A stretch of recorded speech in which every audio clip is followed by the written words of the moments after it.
Aastakümnetest linna kujundades ei mõeldud sellele, et igasse asutusse peab mugavalt sisse pääsema ka liikumise nägemispuudega inimene või hoopis lapsevankriga vanem. Kohati on seda meie linnaruumis tänasenigi tunda. Tallinn on loonud aga uue veebirakenduse, kus on näha, kui ligipääsetav on üks või teine paik eakale inimesele, lapsevankriga vanemale või ratastoolis liikujale. Paljud tavaliiklejad tihti ei tea, et näiteks lapsevankri või ratastooliga liigeldes on mõistlik enne väljaminekut mõelda enda teekond täpselt läbi, sest muidu võib juhtuda, et pead ratastooliga lihtsalt otsa ringi keerama või lapsevankriga sihtkohta jõudmiseks ootamatult jõutrenni tegema. Ja pead tegema selliseid jõu- ja ilunumbreid, et kuskilt liigelda ja tegelikult ju värskele emale on see äärmiselt ohtlik, sest nad ei tohi ju suuri raskuseid tõsta. Alati, et on seda olnud ka, et lähed kõnnid mingis suunas tükk aega ja siis pead otsa ümber pöörama ja üldse teistpidi teed minema, sest et lihtsalt käruga ligipääs puudub. Nimelt aastakümneid tagasi linna ja siinsete hoonete kujundamisel ei mõeldud kuigi palju sellele, et need oleksid kõigile ligipääsetavad. Ja kuigi täna Tallinnas pööratakse eraldi tähelepanu ligipääsetavuse parandamisele, on veel siiski siin selliseid vanu hooneid ja objekte, kuhu vaegnägijad ja liikumispuudega inimesed ligi ei pääse. Raske on vanade objektidega, et see on tõesti probleem, et kõik uued objektid, mis rekonstrueeritakse või ehitatakse uued, et nendega on hästi, aga vanad tänavad, vanad kõnniteed, nendele probleemidele ma juhin kogu aeg tähelepanu ka, et käin pidevalt ise ka aktiivselt, sõidan ringi ja kui midagi on, siis teavitan Linnaametit. Täitsa kurb on, kui ei saa näiteks minna hotelli, et kui hotellis on beebivoodi võimalus olemas, aga käruga sa hotelli sisse ei saa.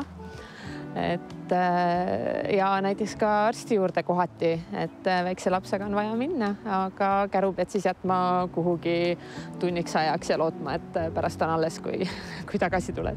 Et enda teekonda oleks kiirem ja mugavam planeerida, on linn kogu info pannud kokku ligipääsetavuse infosüsteemi LIPS. Sealt saab igaüks vaadata, millised on Tallinna erinevate asutuste ja objektide ligipääsetavuse võimalused. Eraldi on välja toodud ka tänavate kaardistus, ehk et saab näha, millistel tänavatel on näiteks ratastooliga lihtne liikuda ja millistel võib minna kõrvalist abi vaja. Siis on seal vastav märge või isegi fotodega välja toodud, et kui peaks olema kuskil trepiastmed ees või muu selline takistus, näiteks kõrge äärekivi või selline kanalisatsioonikaevu luuk näiteks sügavamal kuidagi, mis võib nagu ohtu kujutada endast, et siis need on meil kõik seal ära märgitud. Ja kolmas selline hea variant on, et me sõidame täiesti neid liikumisteid läbi, teeme neist videod, et sa saadki kodus ette ära vaadata näiteks, et kuidas siit samast sadama juurest kesklinna siis sõit välja näeb, et mis asutused, tänavad, teed, mis kõik sinna tee peale jääb. Uute objektide ja asutuste kujundamisel Tallinnas võetakse arvesse, et igaüks pääseks ligi mugavalt. Et ka vanade hoonete ja teede puhul ligipääsetavus jõudsamalt paraneks, on Tallinn loonud 100 000 eurose ligipääsetavuse fondi. Aastas me teeme korda umbes 10 linnaasutust, et nad oleksid ligipääsetavad. Linnal on lisaks fond selleks, et elamuid kohandada, neid elamuid, kus elavad puudega inimesed. Oluline on, et ka autoga liiklejad just enda sõidukit parkides arvestaksid mitte ainult jalakäijatega, vaid kõigi liiklejatega. Väga tihti, kui sulle ei olegi vajadust selle käruga liigelda, siis sa isegi ei mõtle selle peale, et kas näiteks ratastooli või käruga saaks mingist kohast läbi, et kas või kui autojuhid pargivad enda autosid nagu kõnniteedele, siis nad ei pruugi mõelda selle peale, et võib-olla tavajalakäija saab sealt ilusti läbi, aga kui sul on käru ja lapsed, et siis paraku ligipääs puudub.